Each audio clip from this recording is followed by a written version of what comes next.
A title name I thought of giving this video was It's Happening. Now, I really don't have too much to say about this other than I agree with whoever proposed this. I don't know if it was a House of Representative or a Senator, but I do know that it was an official politician that proposed this bill. And basically, I'm going to link to you to the bill, but basically he wants to propose getting rid of term limits.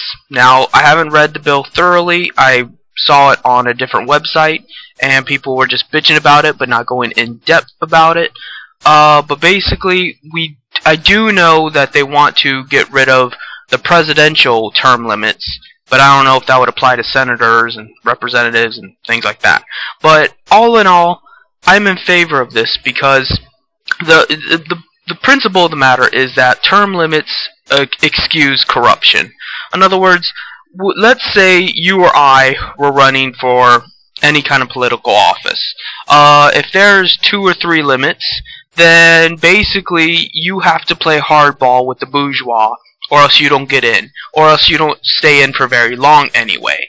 If you get rid of term limits, you get rid of the incentive to do what the bourgeois masters tell you to do.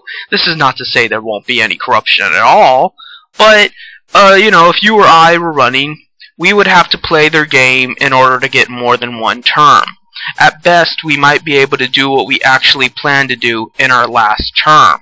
But if there were no term limits, then the only incentive is if you can get enough votes next time around. So then it becomes a more democratic process. And you could argue still that corporations could control the politicians through lobbying and through how they advertise the politicians and how they portray them and things like that. But I think it would minimize the corruption within politics were there no term limits and they only had to answer to the people.